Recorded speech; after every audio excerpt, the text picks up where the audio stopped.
Alam on line میں ایک مرتبہ پھر آپ کو خوش آمدید۔ کراچی کے مفتی دیوبندی میاں مفتی میاں یہ کبھی خوشبو لگا کے انشاءاللہ سوچ رہا ہوں یا تو دوبارہ جہلم چلا جاؤں۔ آؤ صحیح ایک بار آ جاؤ۔ میں انجینئر سے ایک گزارش کرتا ہوں بس، کیونکہ یہ بار بار ٹاپک آتا ہے، مجھے ایک دفعہ اپنے سامنے بیٹھنے دے۔ یار میرے سامنے بیٹھنے سے آپ کی بیٹری چارج ہو جائے گی اور آپ کو جواب آ جائیں گے۔ میں مناظرہ نہیں کروں گا، ایسے تو نہیں ہوتا ہے۔ میں جیسے آپ نے ہر ایک کو سوال کرنے کی اجازت دی ہے، اچھا میں بھی آپ سے ایک طالب علم بن کے آؤں گا اسٹوڈنٹ کی حیثیت سے، ٹھیک ہے، بہت ادب سے، بہت تمیز سے، کوئی جھگڑا نہیں، کوئی پھڈا نہیں، ٹھیک ہے۔ ایسے بیٹھوں گا آپ کی خدمت میں، آپ کے چرنوں میں، آپ کے پاؤں میں۔ بیٹھو بیٹا، بہت کچھ سمجھنا ہے زندگی میں۔ آپ سے سوال پوچھوں گا، آپ نے یہ جو حدیث پڑھی تھی اس دن، اس کا جو ترجمہ کیا تھا، یہ کون سی کتاب میں لکھا گیا یہ والا ترجمہ؟ کہ آپ نے بھی جب کسی سے بحث کرنی ہے تو دلیل لینی ہے قرآن و سنت سے۔ حضرات فرماتے ہیں، بزرگ فرماتے ہیں، علماء فرماتے ہیں، نہ اونٹ فرمانا چھٹ گئے۔ آپ نے جو اس دن یہ کلپ میں فرمایا تھا کہ یہ علماء دیوبند کا گڑھا ہوا عقیدہ ہے، تو یہ تو ہزاروں سال سے یہ عقیدہ چلا آ رہا ہے، تو گڑھا ہوا تو وہ چیز ہوتی ہے جو ایجاد کی ہو۔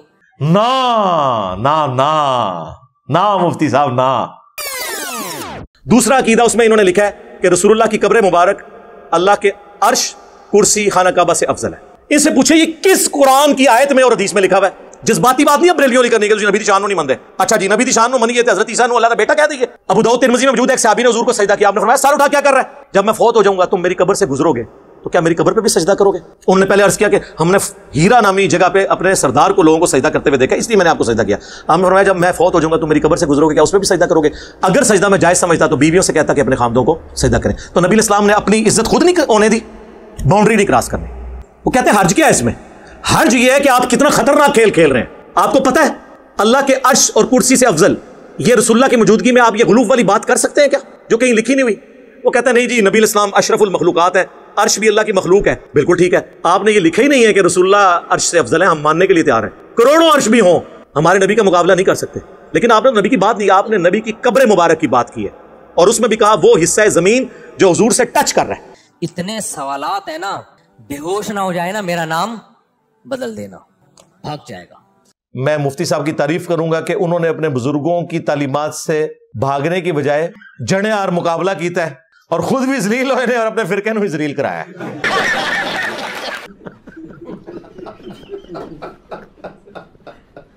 وہ پتہ ہے کیا کہتا ہے؟ کلپ بازی کرو، تو کلپ بازی میں پھر یہ ہوتا ہے کہ وہ ایک لمبی بحث چلتی ہے نہ ختم ہونے والی۔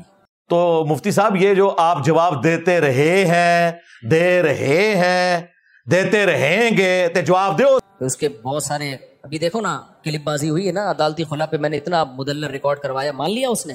نہ مفتی صاحب کہانی نہ کرواؤ، اس میں خیانت آسان ہوتی ہے، جب فیس ٹو فیس بیٹھ کے بات ہوتی ہے نا تو پھر بھاگنا بہت مشکل ہوتا ہے۔ جی محمد علی مرزا صاحب کو کہتے ہیں جی آؤ جی منازعہ کریے، وہ تو اڑل کے منازعہ کریے، نہ تسی دین دے نہ دنیا دے۔ اب یہ عبداللہ بن عباس والی حدیث جو ہے، جابر بن زید کہتے ہیں کہ عبداللہ بن عباس وہ کہتے ہیں میرا خیال یہی ہے کہ ظہر کو مقدم کیا تھا، عصر کو، ظہر کو مؤخر کیا تھا، عصر کو مقدم۔ فوراً انجینئر نے کیا کہہ دیا، کوئی حنفی نے یہ بول دیا ہے، یہ عبداللہ بن عباس کا شاگرد ہے یہ، اور نسائی میں تو خود عبداللہ بن عباس سے منقول ہے یہ، لیکن چلو اس میں اضطراب ہے، اس میں بعض لوگ کہتے ہیں عبداللہ بن عباس کی طرف اس قول کی نسبت درست نہیں ہے۔ امام عبداللہ ابن عباس، انہی احادیث میں آپ صحیح مسلم کی 1628 سے لے کے 1637 تک یہ مسلسل 10 احادیث ہیں۔ جب عبداللہ ابن عباس واضح و نصیحت کر رہے تھے اور تھوڑی دیر بعد ایک سنی کھڑا ہو جاتا تھا کہ حضرت نماز کا ٹائم ہو گیا، تو پہلے تو عبداللہ ابن عباس نے اسے اگنور کیا، انہوں نے کہا ٹھیک ہے بیٹھ جا، نماز پڑھنی ہے میں نے بھی۔ وہ دوبارہ جب کھڑا ہوا تو انہوں نے کہا تیری ماں تجھے روئے، یہ عرب کا محاورہ تھا، یعنی ماں کب روتی ہے؟ جب بندہ گم جائے یا مر جائے۔ تو یہ فزیکلی کو مرنے کی بدوا نہیں دی انہوں نے، یعنی ایک محاورہ تھا جسے ہم کہتے ہیں تیرا بیڑا ترے، تیرا بیڑا غرق، تو وہ یہ تو نہیں کہتے کہ ہم واقعی غرق کرنا چاہ رہے ہوتے ہیں۔ اور یہ محاورے نبی اسلام بھی استعمال کرتے تھے، ایک تو محاورہ بہت استعمال ہوتا تھا وہی حق، اب یہ آپ کو عمر سیریز میں بھی جگہ جگہ نظر آئے گا، وہی حق، ہلاک ہو جا تو۔ اب وہ فزیکلی تو نہیں یہ بات کر رہے ہوتے تھے، ایک محاورتاً بات۔ تو انہوں نے فرمایا کہ تو مجھے سننا سکھائے گا؟ اچھا اب یہ بات ہم کر دیں تو کہتے ہیں یہ تکبر کا جملہ ہے۔ عبداللہ ابن عباس نے کہا کہ تو مجھے سننا سکھائے گا؟ انہوں نے کسی نے ان کے اوپر تکبر کا فتویٰ نہیں لگایا۔ پھر انہوں نے فرمایا کہ نبی صلی اللہ علیہ وآلہ وسلم نے بغیر خوف کے، بغیر بارش کے، مدینہ شریف میں یعنی بغیر سفر کے تینوں عذر اڑا دیے۔ انہوں نے تین ہی عذر ہو سکتے ہیں نا، خوف میں جان کا خوف، بیماری کا خوف، یہ سارے خوف ہی ہے نا۔ دشمن کا خوف بغیر بارش کے. بارش میں ظاہر ہے کریٹیکل سچویشن ہے, گھر سے آپ باہر نہیں نکل سکتے. اس زمانے میں تو ویسے ہی نہیں نکل سکتے تھے, کچے راستے, کیچڑ, پانی جمع ہو جاتا تھا. مدینہ شریف میں یعنی بغیر سفر کے, جب وہ یہ کہہ رہے تھے بغیر خوف کے, بغیر بارش کے, بغیر سفر کے, اب سنیوں کے بابوں نے اور ان کے مولویوں نے بیچ میں لگا لیا کہ اس میں یہ تو نہیں لکھا ہوا کہ بغیر کسی وجہ کے. یہ عبداللہ ابن عباس کے فرشتوں کے دماغ میں بھی یہ بات نہیں ہوگی کہ اس میں سے یہ پاک کسی نے نکال لینی ہے. وہ یہی تو کہنا چاہ رہے تھے کہ کوئی وجہ نہیں تھی. وہ کہتے نہیں جملہ بولے جب کوئی کہہ رہا ہے بغیر خوف, بغیر بارش, بغیر سفر کے, مراد یہ کہ یہ تین تو بڑی بڑی وجوہات ہیں جن کی وجہ سے نمازیں جمع ہو سکتی ہیں. اس سے یہ بھی ثابت ہو گیا کہ ان تینوں جگہ پہ ویسے ہی ہو سکتی ہیں. یہ اس کے اندر امپلائڈ ہے کہ بارش ہو, خوف ہو, سفر ہو تو آپ نے جمع کرنی ہے. اس کے بغیر بھی نبی الاسلام نے مدینہ شریف میں ہمیں زور اثر کی نمازیں جمع فرمائی اور مغرب اور عشاء کی بھی جمع کی. تو تابعین پوچھتے ہیں کہ یہ رسول اللہ نے عمل کیوں کیا تھا صلی اللہ علیہ وآلہ وسلم؟